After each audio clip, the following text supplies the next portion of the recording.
बिस्मिल्लाहिर्रहमानिर्रहीम। अस्सलाम वालेकुम नाजरीन, live with doctor Shahid Masood के साथ मैं हूं नाइला अली। नाजरीन, आज तालिबान रहनुमाओं ने अशरफ गनी और अमरुल्लाह सालेह समेत सबके लिए आम माफ़ी का ऐलान किया है। अफगानिस्तान के साबिक वज़ीर आज़म गुलबदीन हिकमतयार की जानिब से भी कहा गया है कि भारत अफगानिस्तान की सरजमीन को पाकिस्तान के खिलाफ इस्तेमाल न करे, जबकि चीन की जानिब से पाकिस्तान को चीनी बाशिंदों के लिए सिक्योरिटी इंतजाम मजीद सख्त करने की दरख्वास्त की गई है। इस समेत दिन भर जो अहम मौजूआत रहे हैं उन पर बात करेंगे। हमारे साथ स्टूडियो में मौजूद हैं डॉक्टर शाहिद मसूद।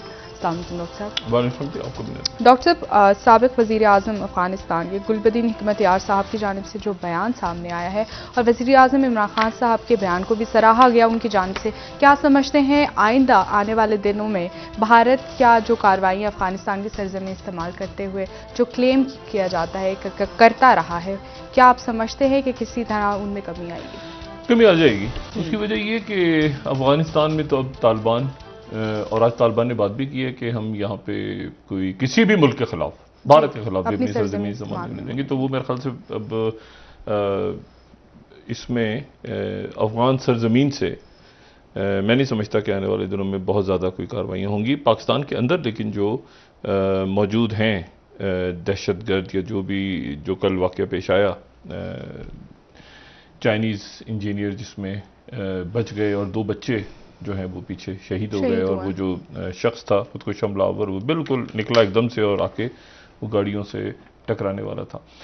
तो इन वाक़यात पे हमारी सिक्योरिटी एजेंसीज़ को, इंटेलिजेंस एजेंसीज़ को अब बहुत ज़्यादा नज़र रखने की ज़रूरत है। बिल्कुल। दूसरी बात यह कि शाह महमूद कुरैशी साहब ने आज सुबह वज़ारत ख़ारजा की तरफ से ये वजाहत आई। कल हमें मीडिया को बताया गया था कि वो आज जाएंगे काबुल, लेकिन आज सुबह वजाहत आई कि उनका कोई इरादा नहीं है। लेकिन वो फ़ाल हैं, शाह महमूद कुरैशी साहब भी फ़ाल हैं और पाकिस्तान बतौर एक रियासत भी फ़ाल है कि ख़त्ते के अंदर जो हालात पैदा हो रहे हैं उससे किस तरह निबरत आज़मा होना है। गुलबदीन हिकमतयार जो हैं उनकी अभी तक मुलाकात नहीं हुई मुल्ला बरादर से, ये बात बड़ी अहम है। और उनकी मुलाकात जो है वो आने वाले चंद घंटों में या कल मुतवक्को है। ये दोनों शख्सियात वहाँ मौजूद हैं, लेकिन मुल्ला बरादर से इनकी मुलाकात का होना, इसका मतलब है कि तालिबान और एक बड़े जो कमांडर हैं अफगान जिहाद के दिनों के, उनके दरमियान मुलाकात, तो वो एक बड़ा इवेंट होगा। उसके बाद दूसरी जो इतला है वो ये है कि जो अतानूर साहब हैं उनकी तरफ से एक पैगाम आया है कि वो मुज़ाकरात के लिए तैयार हैं। रशीद दोस्तम के साथ जो गए थे, ये तालिबान ज़राए भी कह रहे हैं, और ये जो ताजिकिस्तान के अंदर मौजूद लोग हैं और उज़्बेकिस्तान गए थे वो, तो वहाँ से भी इतलात आ रही हैं कि वो शायद वापस आना चाहते हैं। अरब अखबार है शर्क़ुल औसत, तो वहाँ पर आज जो इनके साहबजादे हैं अहमद मसूद, उन्होंने एक इंटरव्यू दिया है, और उस इंटरव्यू में शर्क़ुल औसत में उन्होंने ये कहा है कि I am ready to pardon for peace in Afghanistan. In an interview with शर्क़ुल औसत he said that the Taliban could enter Panjshir without a fight and by agreement, but it was ready to defend, यानी हम लड़ने को तैयार भी हैं, लेकिन ये कि हम बातचीत को भी तैयार हैं। और जो है वो अब इसकी मैंने चूँकि उसको उर्दू में किया है, सॉरी इंग्लिश में किया है, अरबी से तो इसकी कुछ, लेकिन बुनियादी बात ये है कि वो कह रहे हैं कि हम बातचीत के लिए, अमन की बातचीत के लिए तैयार हैं। और यहाँ से तालिबान की तरफ से एक अल्टीमेटम दिया गया है पंजशीर में कि जी चंद घंटे अगले या कल दिन तक अगर वहाँ पर हथियार नहीं डाले जाते तो पंजशीर वैली के अंदर वो तालिबान दाखिल हो जाएंगे। ये ध्यान में रखें कि ये वो पंजशीर वैली नहीं है जो पिछले जब शुमाली इत्तेहाद था तो पंजशीर वैली के दूसरी साइड पे, यहाँ पर अगर आप घेर लें, पंजशीर वैली इसलिए ओपन थी कि पीछे जो वस्ती एशियाई रियासतें थी और रशिया और बाकी वहाँ सर तक उनकी एक्सेस थी। लेकिन अब अगर आप घेर लें इसको और यहाँ से आप धक्का लगाएं तो पीछे वो नहीं जा सकते, क्योंकि पीछे जो है वो दूसरी वस्ती एशियाई रियासतें अब नहीं हैं उनके साथ। अहमद शाह मसूद साहब को ताजिकिस्तान से और उन रियासतों से सपोर्ट मिलती थी शुमाली इत्तेहाद को, जो अब नहीं मिल रही। तो यहाँ पर अब देखते हैं कि अमरुल्लाह सालेह जो हैं वो क्या फैसला करते हैं। और इसमें अगले चंद, मैंने कहा ना कि एक आध दिन के अंदर ये बात क्लैरिटी के साथ सामने आ जाएगी। दूसरी बात जो है, काबुल के अंदर वो बड़ी अजीब सी सूरत हाल पैदा हो गई है। उसकी वजह ये कि हज़ारों लोग जो हैं वो हज़ारों हैं, हज़ारों ही होंगे, लाखों तो नहीं कह सकता मैं, हज़ारों की तादाद में वो एयरपोर्ट्स पे मौजूद हैं, काबुल एयरपोर्ट पे। और अमेरिका ने ये कहा है कि हम यहाँ से वक्ती तौर पे फ़्लाइट्स को बंद कर रहे हैं, क्योंकि लोग मसला ये कि वहाँ पे सिक्योरिटी एक बहुत बड़ा इशू है।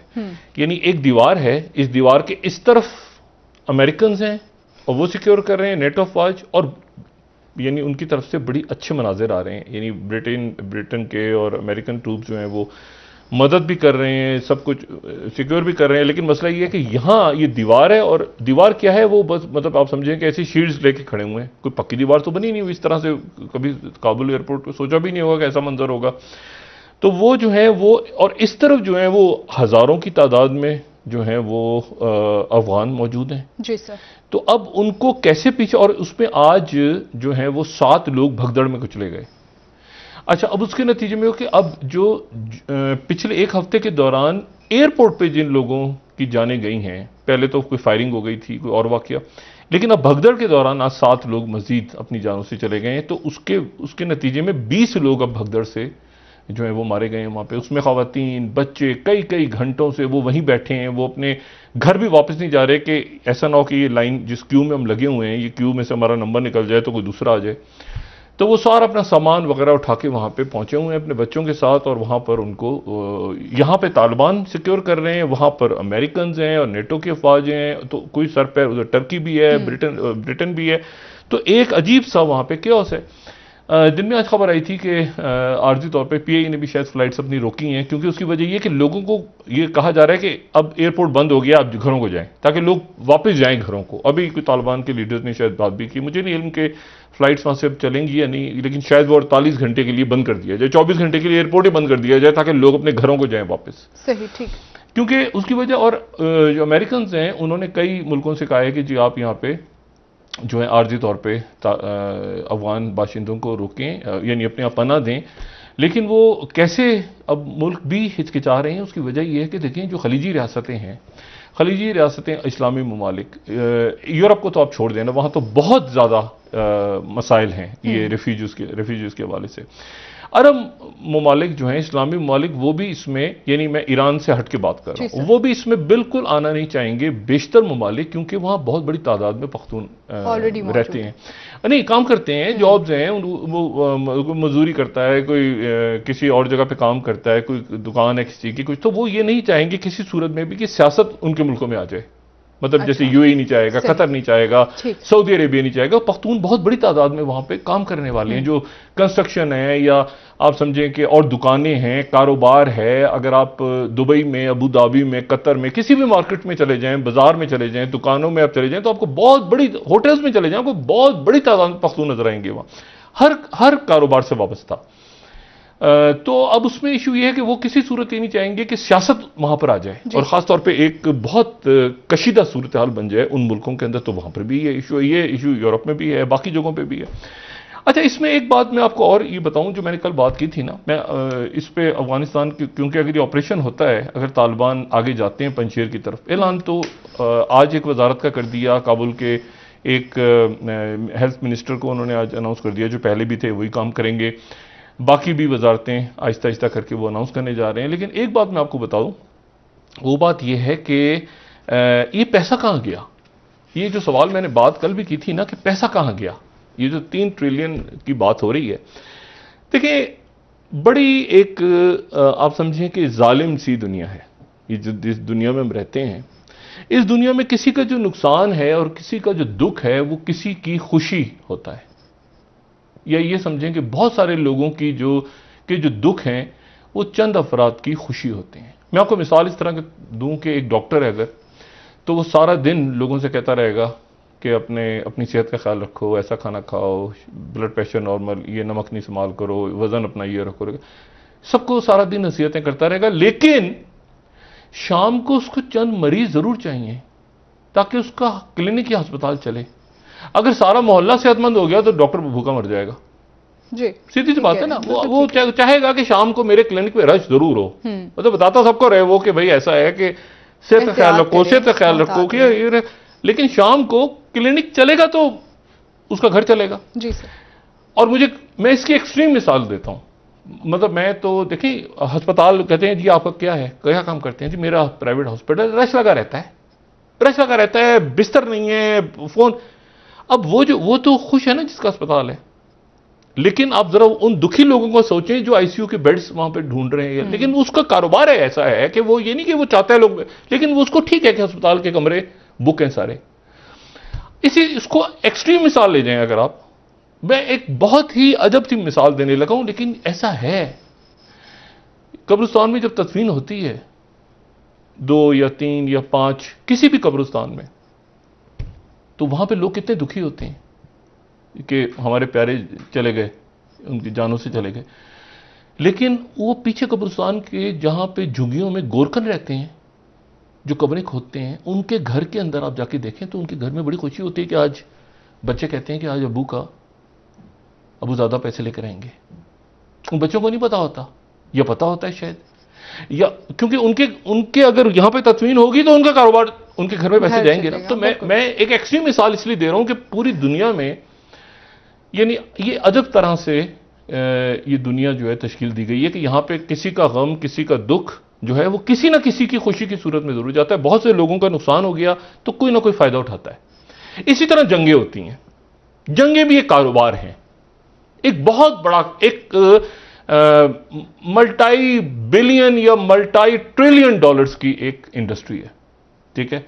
और उसमें अब लोग ये पूछेंगे कि जी ये जंग का अमेरिका को नुकसान हुआ? बिल्कुल नुकसान नहीं हुआ, जंग का फायदा हुआ। जंग का फायदा हुआ अमेरिका को। लोग कहते हैं 3 ट्रिलियन डूब गए, 3 ट्रिलियन ये हो गए।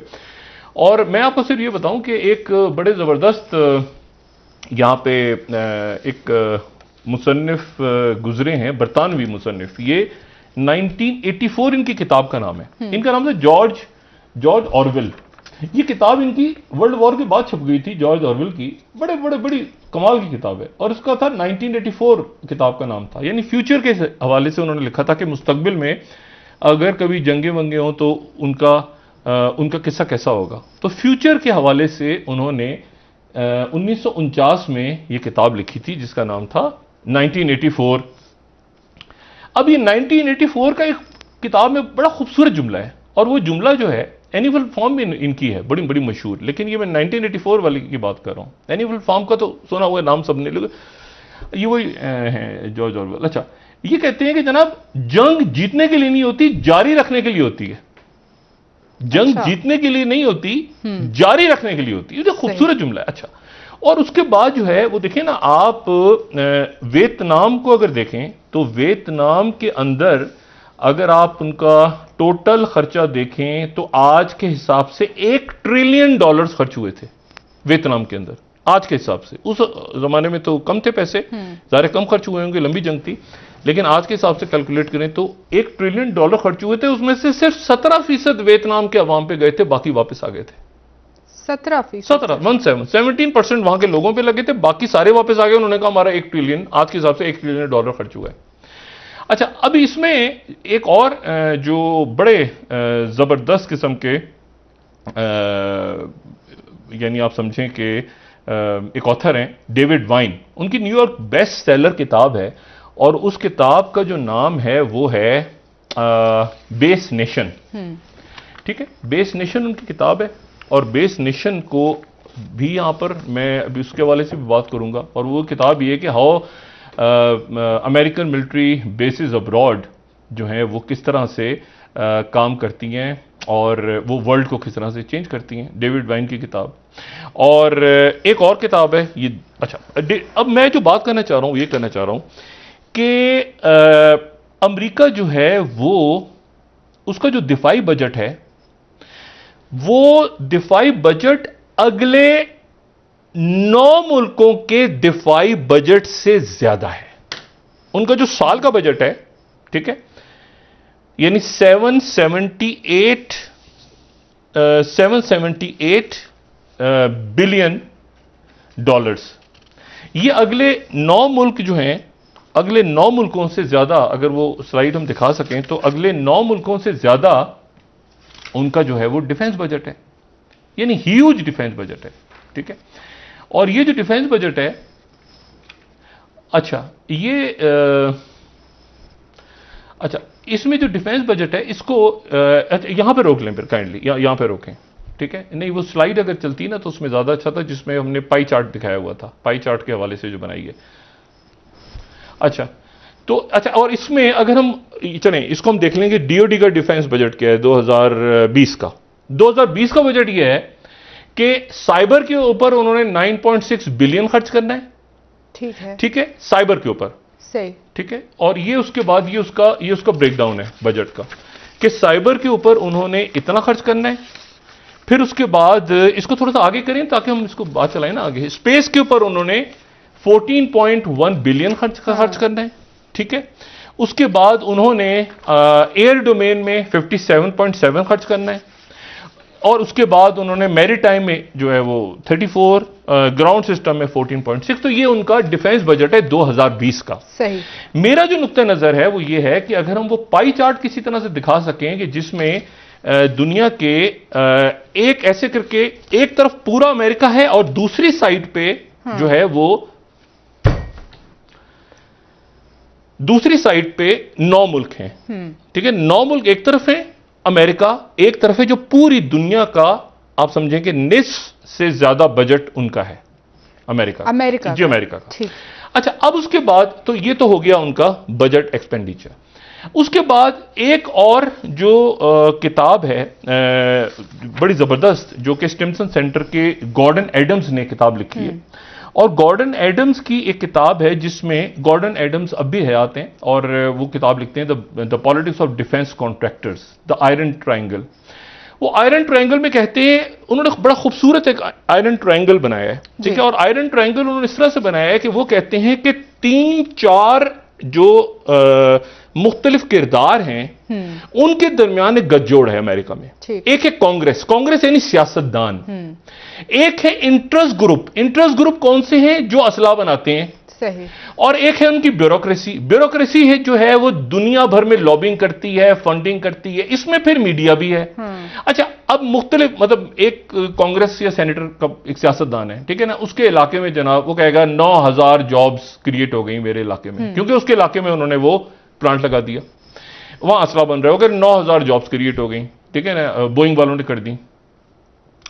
कर दी 9000 जॉब्स। उसके बाद जो है वो इसी तरह से जो दूसरे इलाके हैं उन इलाकों में पता चला लॉकहीड मार्टिन वालों ने कर दी, तीसरे इलाकों में किसी और ने कर दी, ठीक है। तो ये तो एक ऐसा गठजोड़ है जिसमें ये उनको फंड करते हैं, फिर उनको खिलाते पिलाते हैं, फिर वही कानून साजी करते हैं, और वही फिर अपने पास ही पैसा ले आते हैं, और दुनिया के अंदर फिर मुख्तलिफ अक़वाम के अंदर ऐसा माहौल कि मीडिया भी उनका हिस्सा है, मीडिया भी उनका पार्ट है, एक ऐसा माहौल बनाते हैं जिसके नतीजे में वॉर क्रिएट हो, ठीक है ना, एनजीओज बने, मतलब अल्टीमेटली पैसा वापस आ जाए। और ये अगर आप ये ट्रायंगल देखें तो इस ट्रायंगल के अंदर वो जो सेकंड टाइम हमने दिखाया था तो दरमियान में नहीं, दूसरा जो था इसमें रिवॉल्विंग डोर बना हुआ है जो ग्रीन कलर का है, ये पैसा ये ऐसे घूम रहा है, ये इनके दरमियान, ठीक है ना। इधर सुप्रीम कोर्ट आ गई, लॉज वगैरह पास हो गए, उधर जॉब्स क्रिएट हो गई, मीडिया आ गया, ये दाएं बाएं, ये ऐसे गोल्डन ट्रायंगल में ऐसे घूमता रहता है।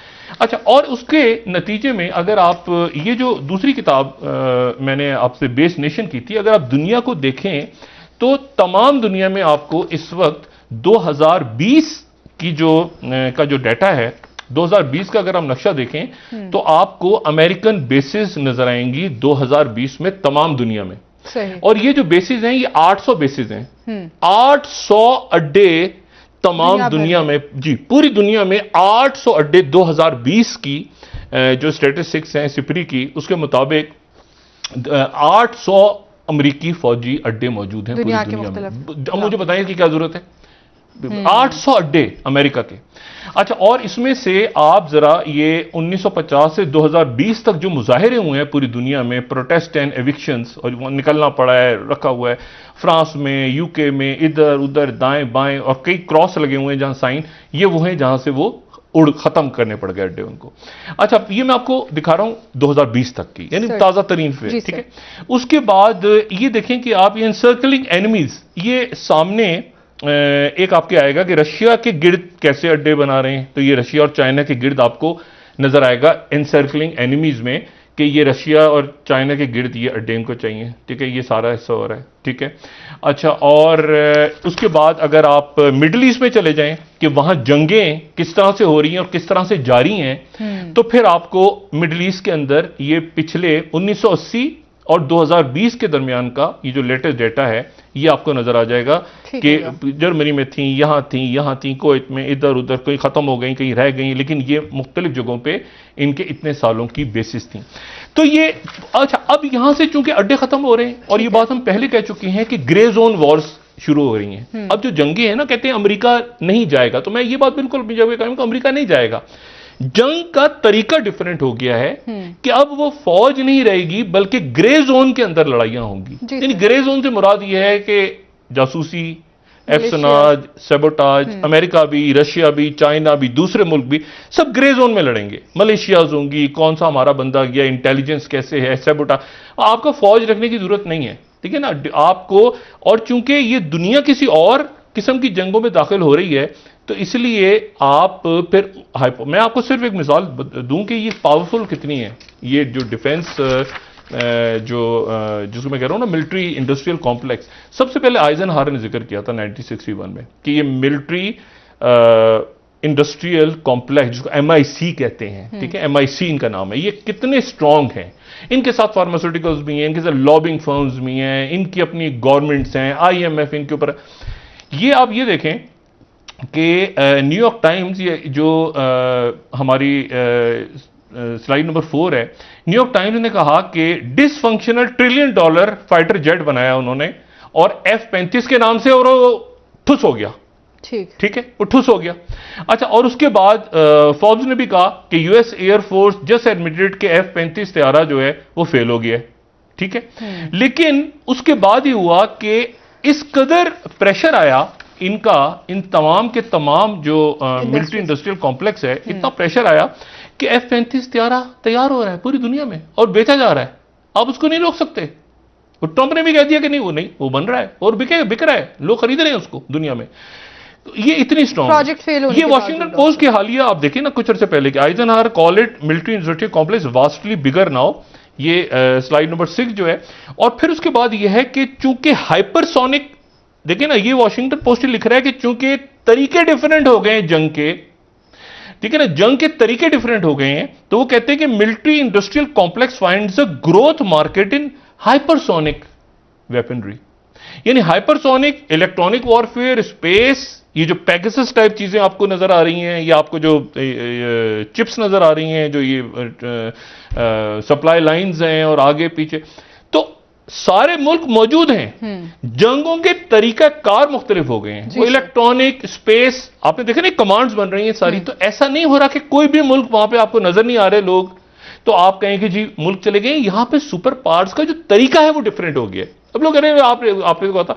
अब ये देखें, ये स्लाइड जो मैं बात कर रहा था, अमेरिका का साल का बजट देखें आप, 778 बिलियन, और बाकी उसके बाद जो 9 मुल्क है उनको देखें, ठीक है, तो आपको लगेगा कि उनसे ज्यादा इनका बजट है। अच्छा, ये इनका कंपैरिजन है, और ये लेटेस्ट एक्सपेंडिचर है। अच्छा, अब इस एक्सपेंडिचर के साथ जो है, ये चूंकि ग्रे जोन वॉर है, और ग्रे जोन वॉर में सैंक्शंस, ठीक है ना, पाबंदियां लग गई, ठीक है ना, पैसे फ्रीज हो गए। अगले हफ्ते जो है वो यानी कल IMF का लोन आना था। एक तो अपने पैसे तालिबान के ब्लॉक हो गए, 9.5 अरब, और ये कल जो है वो चंद $1 मिलियन उनको मिलने थे रूटीन में IMF, वो भी रुक गए, ठीक है। तो एक ग्रे जोन वॉरफेयर में होता है सैंक्शंस, फिर होती है डिपेंडेंस, असिस्टेंस, एड, वो सारी खत्म है। अच्छा, फिर उसके बाद जो हो गया वो हो गया प्रोपेगेंडा। अब वो अच्छा हो या बुरा हो वो इसमें है, इसमें जो स्ट्रेटेजिक मैप में हम दिखाते रहे हैं आपको, देखिए ना, ये ग्रीन के नीचे प्रोपेगेंडा आपको नजर आएगा, ठीक है ना, ये पूरा प्रोपेगेंडा यहां पे हो रही है जंग इस वक्त, ठीक है। पावर डिमॉन्स्ट्रेशन, अच्छा, और उसके बाद फिर सबवर्जन, सैंक्शंस, ये आप देखें ना, ये ग्रे जोन के 3 हिस्से तकरीबन कंप्लीट हो गए हैं, ठीक है। डिपेंडेंस, असिस्टेंस, सैंक्शंस, ये लग गई। अब रह गया प्रोपेगेंडा, उधर हम चले गए, जो दरमियान वाला हिस्सा है वहां पर है पावर डिमॉन्स्ट्रेशन, उनके सामने शो करना है अभी कि पावर गई है। सबवर्जन, यानी कोई काम उल्टा फुल्टा हो जाए, या तालिबान के अंदर से कुछ वो बेवकूफ़ी करें, या कोई और कुछ हो जाए, ठीक है। और फिर उसके बाद special ops, cyber attacks, intervention, power projection, ये सारे अब ये ग्रे जोन में हो रहा है सारा खेल, ठीक है। अल्टीमेटम दिया जा रहा है ना उनको, आप ये करें, ऐसे नहीं होगा तो ऐसे हो जाएगा, ऐसे नहीं होगा तो इंसानी हुकूक की बात, इंसानी हुकूक की बात। अच्छा, ये वो आगे से देंगे जवाब में, वो जवाब में देंगे चंद दिनों में, वो जवाब में ये देंगे कि हम जो हैं वो जी ऐसा है कि ये बंदे हम इंटरपोल का निकाल रहे हैं। अच्छा, इंटरपोल उस वक्त उनको माने जब वो सैंक्शन कोई हुकूमत तस्लीम करेगी तो फिर इंटरपोल तस्लीम करेगी। तो अब एक आप समझें कि एक ग्रे जोन के अंदर ये जंग शुरू हो रही है जो कि एक कारोबार की शक्ल अख्तियार कर चुकी है पूरी दुनिया में। इसी दरमियान कैमिला हैरिस सिंगापुर पहुंच गई आज, 3 दिन सिंगापुर में रहेंगी और उसके बाद वो मंगल को जाएंगी वियतनाम। और सिंगापुर के अंदर अब देखिए ना, पूरी उनकी कोशिश ही होगी, जैसे मैंने पहले भी कहा कि वो पहली नायब सदर हैं जो 1975 के बाद यहां पे आ रही हैं, और उनका पूरा फोकस जो है वो ये है कि वो किसी तरह साउथ ईस्ट एशियन कंट्रीज को इस बात का यकीन दिलाएं कि हम जो हैं वो आपके साथ हैं। लेकिन यहां पर इस कदर परेशानी और इस कदर बेचैनी है यहां पर, अगर आप इसको देखें यहां पे ताइवान की साइड पे, कि अगर हम ये देखें कि ताइवान न्यूज क्या कह रहा है 18 तारीख को, 18वीं स्लाइड जो है, ये 2 दिन पहले जो इंटरव्यू दिया प्रेसिडेंट बाइडेन ने, तो इन्होंने कहा कि Biden pledges US will respond if China invades Taiwan. China ने हमला किया ताइवान पे तो हम अमेरिका रिस्पॉन्ड करेगा, ठीक है। अच्छा, उसके ऊपर ग्लोबल टाइम्स का आया, ये 16वीं स्लाइड जो हमारी, इस Biden remark of defending Taiwan model headed for face saving, China's military despises it. अच्छा, और उसके बाद जनाब ये उधर से जवाब आया, चाइना का रिस्पांस आया कि ये क्या आप, ये जो है ये क्या आप कर रहे हैं। और साथ ही फिर बाइडेन जो हैं वो अपने उस बयान से पीछे हट गए, और बल्कि ताइवान न्यूज ने ये 15वीं स्लाइड ये कहा कि ताइवान के प्रेसिडेंट ने बाइडेन का शुक्रिया अदा किया कि आप हमारे साथ खड़े हैं, रॉक सॉलिड सपोर्ट है आपकी हमारे साथ, आप, चाइना ने हमें धमकी दिया, आप हमारे साथ खड़े हैं। लेकिन फिर आज गार्डियन क्या कह रहा है कि white House back tracks, white house अपने वो जो ऐलान किया था, ये 17वीं स्लाइड है हमारी, White House back tracks after Biden appears to say US will defend Taiwan against China. यानी बैक ट्रैक कर गए वो, उन्होंने कहा कि हम कोई डिफेंड वगैरह नहीं करेंगे ताइवान को, हमारी वही पुरानी वाली पॉलिसी है, और अगर अटैक हुआ ए division long held US position of strategic ambiguity. अच्छा, वो मतलब कंफ्यूजन, एक कंफ्यूजन है कि जिसके नतीजे में पहले उन्होंने कहा कि हम डिफेंड करेंगे, उनकी तरफ से शुक्रिया अदा कर दिया गया, शुक्रिया अदा करने के बाद वो बैक ट्रैक कर गए। अब मसला यह है कि यहां पर ये इस पूरी सिचुएशन में पाकिस्तान, इंडिया, टर्की, ईरान, अरब ममालिक, ओआईसी ने आज कहा है, वैसे एक बड़ी अजीब सी बात लगी, ओआईसी का बयान है कि इंसानी हकूक की खिलाफ वर्जियों को हम देख रहे हैं, और ये दिन भी आना था कि ओआईसी के ममालिक इंसानी हकूक के ऊपर कोई बात करें। अब मैं इस पर क्या कमेंट दूं, ठीक है। तो वो जो है वो इंसानी हकूक की उन्होंने बात छेड़ दी। तैयब एर्दोगन की एक बड़ी तफसीली बात हुई है प्रेसिडेंट पुतिन के साथ, लेकिन उसके ऊपर जो उसकी जो खबर आई है सामने, वो तीनों मुल्कों ने अपने अपने हिसाब से दी है। मिसाल के तौर पे जो टर्की का डेली सभा वो कह रहा है कि एर्दोगन और Putin agree to strengthen coordination on Afghan issues. अच्छा, लेकिन इसी को जो दूसरे कुछ अखबार हैं वो इसको किसी और अंदाज में कह रहे हैं। मिसाल के तौर पे जैसे ब्लूमबर्ग ने ये खबर लगाई, पता नहीं ब्लूमबर्ग हमारे पास है या नहीं, लेकिन ब्लूमबर्ग ने बहरहाल ये कहा कि वो जो है वो कह रहे हैं कि स्टेबिलिटी की, ताश वालों ने भी कहा कि स्टेबिलिटी की बात हो रही है। हाँ, ये साउथ चाइना मॉर्निंग पोस्ट ने लिखा, जो नवी स्लाइड है हमारी, वो कह रहे हैं कि Turkey Erdogan urges Russia's Putin to remain open to dialogue with Taliban. अच्छा, यानी एर्दोगन ने पुतिन से कहा, according to South China Morning Post, कि आप तालिबान के साथ अपने डायलॉग को खुला रखें और ग्रेजुअली हमें आगे बढ़ना चाहिए और स्टेबिलिटी की तरफ बढ़ना चाहिए। तो तैयब एर्दोगन और रशिया के दरमियान आपस में ये बात होना ये बड़ी इंटरेस्टिंग है। अच्छा, इसमें जो अब इंपॉर्टेंट बात ये आ रही है कि ईरान, जी सर, कोई एक मुल्क, पाकिस्तान इंतजार कर रहा है कि कोई एक या दो मुल्क, मैंने आज कुछ लोगों से बात की, मैंने कहा जी आप कम से कम इस तरह की जो बात हो रही है कि जी इंसानी, क्योंकि पीआईई की फ्लाइट्स तो आ जा रही हैं और बड़ा अच्छा कर रहे हैं परफॉर्म, वहाँ पे एम्बेसी भी इन्वॉल्व है। मैंने कहा इस वक्त अफगान अवाम जरा क्राइसिस में, तो एक हमदर्दी, ऐसे 2-4 स्टेटमेंट्स अगर आए कि होता है ना सियासी हल चाहते हैं, इंक्लूसिव गवर्नमेंट, इससे हटके तो पूरी दुनिया की बात है ना। मतलब पाकिस्तान को इससे थोड़ा सा, ठीक है अभी तो हुकूमत नहीं बनी, हम मान भी नहीं रहे और पहले मानेंगे भी नहीं, यकीनन पाकिस्तान पहले नहीं मानने जा रहा अभी तक जो चला। मैंने पूछा जी क्यों नहीं मान रहे, कह रहे हैं वो हम ऐसा है कि कोई और मुल्क माने तो फिर हम मान लेंगे। आज तक ये पोजीशन है। मैंने कहा जी कोई मुल्क जो है वो इसको अगर वो हुकूमत ऐलान कर देते हैं कल या परसों तो फिर तो यकीनन रशिया और चाइना तो मानेंगे ही, ईरान भी, तो हम क्यों नहीं पहले मानेंगे।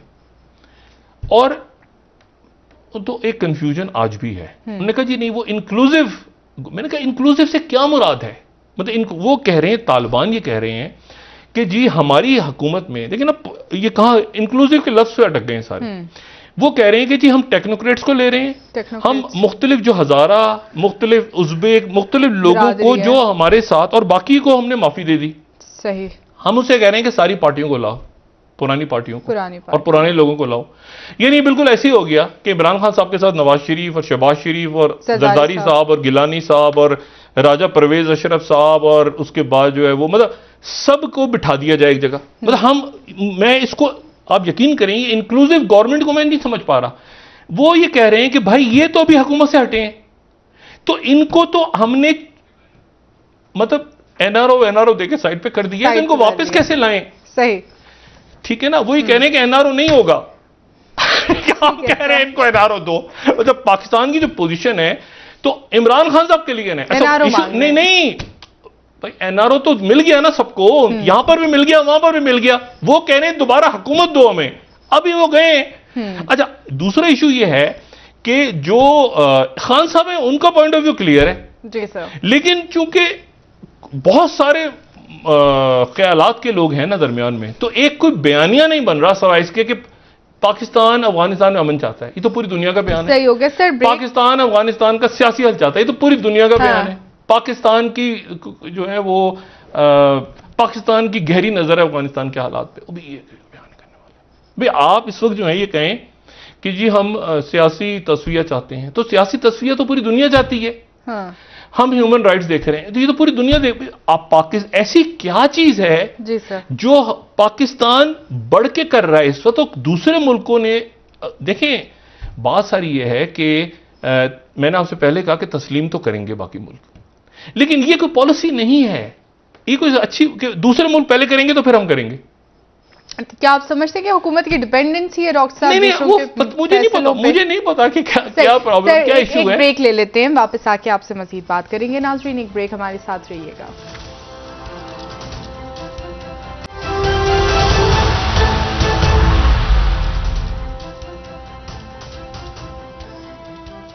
वेलकम बैक नाज़रीन। जी डॉक्टर साहब, अब सवाल आपसे वही है कि क्या पाकिस्तान की अफगानिस्तान और अफगान तालिबान के हवाले से कोई अपनी पॉलिसी नहीं है? पाकिस्तान की तरफ से ये मैसेज अगर जाए ना कि वहां पर हुकूमत तालिबान तमाम जो फरीकैन और तमाम नाम ना दें कोई कि ये सियासी जमात या वो सियासी जमात, वो कहेंगे जी एक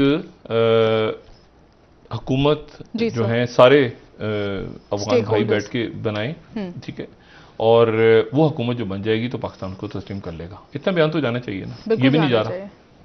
अच्छा अब दूसरा जो मसला है वो ये है कि तालिबान के अंदर जो अक्सरियत है बहुत बड़ी तादाद में, यानी मैं उनके लीडर्स जो उनके रहनुमा हैं तालिबान की खबरें आ रही हैं वो ये हैं कि जो लीडर्स हैं वो कह रहे हैं कि हम ये अहमद शाह मसूद के बेटे, एक तो अहमद शाह मसूद, ये जो कल तकरीर की खलील हक्कानी साहब ने, उसमें इन्होंने कहा कि अहमद शाह मसूद शहीद का लफ्ज़ उनके लिए इस्तेमाल कर दिया। उन्होंने कि अहमद शाह मसूद शहीद के जो बेटे हैं वो उन्होंने रजामंदी जाहिर कर दी है मुज़ाकरात पे।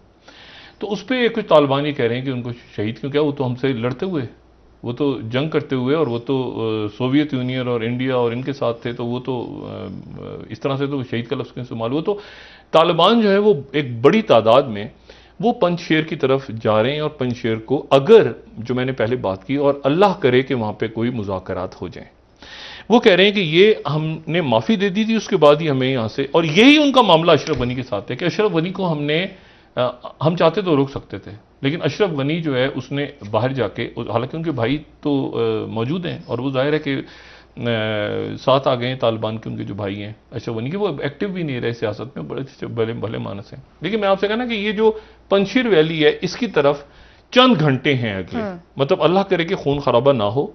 और अहमद शाह मसूद के जो साहबजादे हैं उनके देखें भाई दो यहाँ आए हुए थे, वो इंटरवीन करें किसी तरह से, और वो ये पंजशीर के अंदर, क्योंकि कोई मुल्क इस वक्त इंडिया समेत अमरुल्लाह साले और अहमद शाह मसूद के बेटे की मदद करने की पोजीशन में नहीं है। जी सर। सवाल ही पैदा, कोई असला, कोई चीज़ें, कोई ये खबरें आ रही थी कि जो वो जहाज़ आ रहे हैं और असला हो रहा है, ये हो रहा है, लेकिन तालिबान के लोग कह रहे हैं कि हमें एग्जैक्टली पता है कि कितने लोग हैं, कहाँ पे हैं, और उनकी तरफ से मैसेज आ रहा है कि जी हम आपके साथ बातचीत करने को तैयार हैं, लेकिन अगर बातचीत हथियार फौरन नहीं डाले, अब हम शराइत भी नहीं मान रहे। अब वो अहमद शाह मसूद के जो साहबजादे हैं उनकी तरफ से एक विश लिस्ट आई थी, वो विश लिस्ट को उन्होंने फेंक दिया साइड पे तालिबान ने, उन्होंने कहा कि हम लड़ेंगे और पंजशीर के अंदर अगर इन्होंने हथियार डाले तो हम ऊपर चढ़ेंगे पहाड़ों के, ठीक है, और जाएंगे और वादियों में और देखते हैं कि कौन सा मुल्क आता है मदद करने और असला और कितने दिन ये लड़ते हैं, मतलब ये वाली सूरत हाल पैदा हो रही है। तो इससे बचने के लिए बहुत ज़रूरी है कि वहाँ पर अहमद नहीं, क्योंकि इनके देखें बड़े सीनियर लोग मौजूद हैं वहाँ पे, हामिद करज़ई हैं, अब्दुल्ला हैं, वहाँ पे अनस हक्कानी हैं, वहाँ पे ये तमाम शख्सियात मौजूद हैं। और अब ये भी है इसमें कि मुल्ला याकूब को वहाँ पे बनाया जाता है, या मुल्ला ब्रादर जो हैं उनको, असल में मैंने कहा ना कि वो जो बुनियादी इश्यूज हैं वो तकरीबन रिजॉल्व हो गए हैं, थोड़े से इश्यूज रह गए हैं, और वो रह गए हैं कि किसका क्या वजारत होगी। 2-3 वजारतें इंपॉर्टेंट हैं, एक वजारत खारजा इंपॉर्टेंट है, एक वजारत ख़जाना इंपॉर्टेंट है। मैं गया ये जब मोहम्मद मुर्सी साहब की हुकूमत आई मिस्र में, तो ये हुआ कि वाशिंगटन डीसी में इनकी गवर्नमेंट के लोग आए हुए थे IMF के साथ मुज़ाकरात करने। तो बिल्कुल ड्यूपॉन्ट सर्कल में वाशिंगटन के पास एक होटल, मेरे ख्याल से हिल्टन है शायद, वहाँ पर मैं ठहरा हुआ था। तो इनके लोग जो मुज़ाकरात करने आए थे तो वो इत्तेफाक से उसी होटल में थे, तो उनसे नाश्ते पे और लंच वगैरह पे मुलाकात हो जाती थी। तो मुझे वो एक दिन वो बहुत से लोग बैठ के कुछ डिस्कस कर रहे थे, तो मैं ऐसे दरमियान में मीडिया के भी लोग थे तो मैं घुस गया बीच में, तो मैंने कहा ये क्या है यहाँ पे बातचीत चल रही। तो वो कहने लगे कि देखें हम हैं अखवान की गवर्नमेंट है, और जो सईद मोहम्मद मुर्सी हैं हमारे वज़ीर आज़म जो हैं, वो जो हमारे सदर हैं, वो ये कहते हैं कि सूद के बग़ैर हमारा तो मंशूर में लिखा है कि सूद हमने नहीं लेना, लेकिन मसला ये है कि अब हमने हुकूमत चलाने के लिए IMF और वर्ल्ड बैंक से बात करनी है, तो हम यहाँ पे कोई ऐसा प्लान कर रहे हैं, यहाँ पर हमने लोगों को आपने साथ भी शामिल किया है कि IMF और वर्ल्ड बैंक के साथ हम जो बात करें तो इसमें सूद और ये सारे तो मैं थोड़ा सा मैंने उसको सुनता रहा बात में, लेकिन फिर मुझे अंदाज़ा हुआ कि ये इसमें प्रॉब्लम हो रही है पैदा, क्योंकि उधर IMF और वर्ल्ड बैंक वाले बिल्कुल उस बात पर अड़े हुए हैं कि नहीं इतना इंटरेस्ट होगा, ये तो ऐसे ही होता है, हम तो कर्जा ऐसे ही देते हैं, हम तो कर्जा वैसे ही देते हैं। और जाहिर है कि अरब ममालिक उनको नहीं मान रहे थे मोहम्मद मुर्सी की, और उस वक्त ये चाइना और रशिया की भी पोजीशन नहीं थी, तो एक वहाँ पे प्रॉब्लम क्रिएट हो गया था। अब मसला ये कि IMF के साथ है अफगानिस्तान, और वर्ल्ड बैंक के साथ भी। मैंने आपसे कहा ना कि कल किस्तानी थी, एक तो पैसे उनके ब्लॉक हो गए सारे, वो देखें उसके लिए तो आपको सफारतकारी करनी पड़ेगी, रिकग्निशन, एक लंबा प्रोसेस है ना। लेकिन फौरी तौर पे तो अगर इमारात इस्लामिया का ऐलान हो गया है तो फिर ये भी देखना है कि उसमें बैंकिंग सिस्टम कैसे होगा, अपने मुल्क के लोगों को कैसे समझाया जाएगा और दुनिया को कैसे समझाया जाएगा कि सूद के बगैर हमने माशी प्लान कैसे अनाउंस करना है, कौन से, तो बहुत सारे इश्यूज हैं जी सर। और साथ ही एक जाहिर है कि खवातीन का इशू वहाँ पर उनको वो भी देखना है, मीडिया ह्यूमन राइट्स का इशू है, लोग एयरपोर्टों पे ख्वार हो गए हैं, अमेरिकन वो ले नहीं रहे, वहाँ से उठा नहीं रहे। मैंने आपसे कहा ना कि उनका कोई नुकसान किसी का नहीं होता, ये जो जंगे हैं ना, अगर कोई समझ रहे नुकसान हो गया, उनका हजीमत होगी, कुछ नहीं फर्क पड़ा, वो 1-2 कंपनी इधर उधर चलेगी, लोग भूल भाल के कहीं और निकल जाएंगे। देखिए ना, वो कहते हैं यार बस करो, काफी हो गया ना, आगे चलते हैं जरा। किसी को याद है यमन, किसी को याद है सीरिया, किसी को याद है इराक, लीबिया।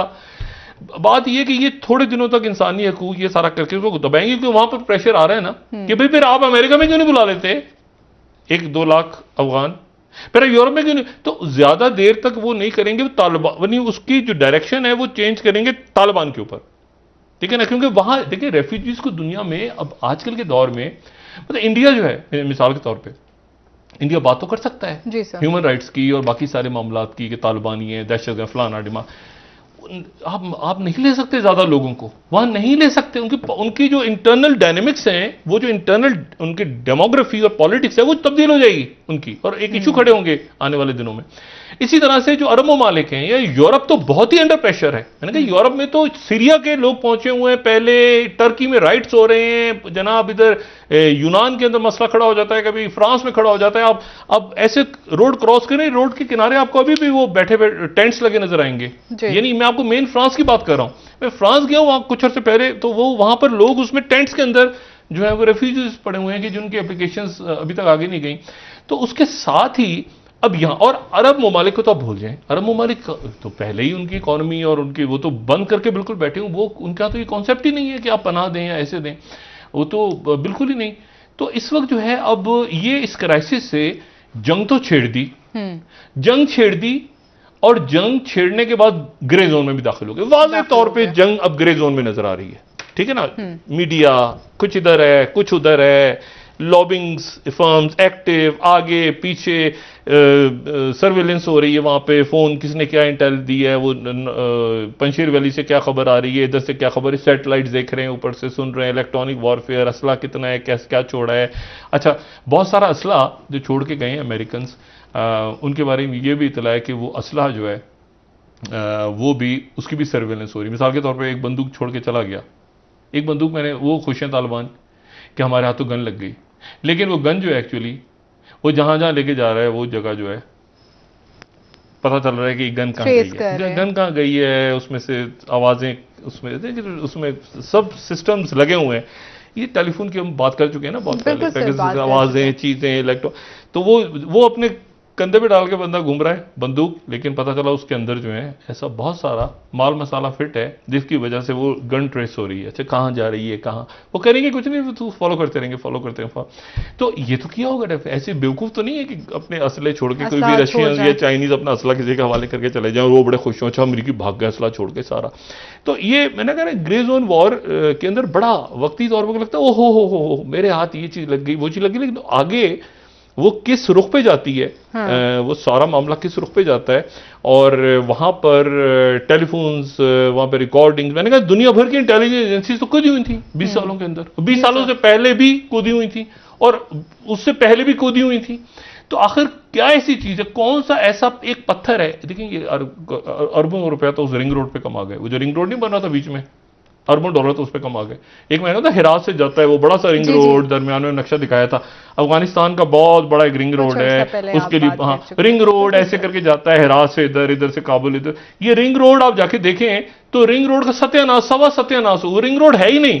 वो एक दफा बना, वो फिर टूट गया, वो फिर बना, फिर उस पर हमले हो गए, फिर टूट गया। ये जो रिंग रोड नहीं बड़ा सा, वो फिर बना, फिर उसका ठेका किसी को मिल गया, वो कोई 6, 7, 8 या 10 दफा बनाए, और आखिर में अभी जाके आप देखें उस रिंग रोड को तो वहां पे वो टूटा फूटा पड़ा है, वो कहते हैं ये हमले हो गए, खुद कुछ। तो पैसा और किन कंपनियों को दिया जाता रहा, वही कंपनियां जो कि इस मिलिट्री इंडस्ट्रियल कॉम्प्लेक्स से वाबस्ता थी किसी ना किसी अंदाज में, उनको ठेके मिलते रहे, वो पैसा बाहर देते रहे, बाहर बेचते रहे। तो जैसे वियतनाम वॉर में हुआ था ना कि 17%, यहां मेरा ख्याल है कि कोई 8% से भी कम पैसा अफगान अवाम पे खर्च हुआ है। यानी कि वियतनाम वॉर से हाँ वो 17% था, ये कोई 8%, इसकी आ जाएंगी फिगर्स अभी, लेकिन ये 8% से इंटरनली भी तो करप्शन बहुत वही मैंने कहा ना, करप्शन देखें, करप्शन तो फिर मिली भगत होती है ना, कि करप्शन आपके ख्याल से कि जो मुल्क पैसा दे रहे हैं उनको नहीं पता कि पैसा बाहर चला गया, वो कहते हैं ना हमारे अकाउंट्स में जाए ना पैसा, इधर ही आ जाए ना, इधर ही इन्वेस्टमेंट करेंगे। वो अशरफ गनी उधर ही करेगा ना कारोबार, अमेरिका में ही करेगा ना, तो पैसा उधर ही होटल खरीदेगा, उधर ही इन्वेस्ट करेगा, उधर ही बिल्डिंग्स बनाएगा, तो जो भी कुछ होगा उधर ही करेगा ना, तो फिर ठीक है। मतलब खाएं पिएंगे तो वहीं के लोग टैक्स वहीं, मतलब तो वो इशू नहीं है। और ये जो खलीजी रियासतें और यहाँ पर भी जो पैसा चला गया वो चला गया, इस वक्त वो बैंक भी पैसा नहीं निकालने दे रहे। बहुत शुक्रिया डॉक्टर साहब, बहुत शुक्रिया। नाजरीन, प्रोग्राम का वक्त खत्म हुआ, कल इंशाल्लाह दोबारा आपसे मुलाकात होगी। मुझे नाइला अली को इजाजत दीजिए, अल्लाह हाफिज़। जी डॉक्टर साहब, अपना दोस्तों रिश्तेदारों को, दोनों के लोगों का सब ख्याल रखिएगा, अल्लाह हाफिज़।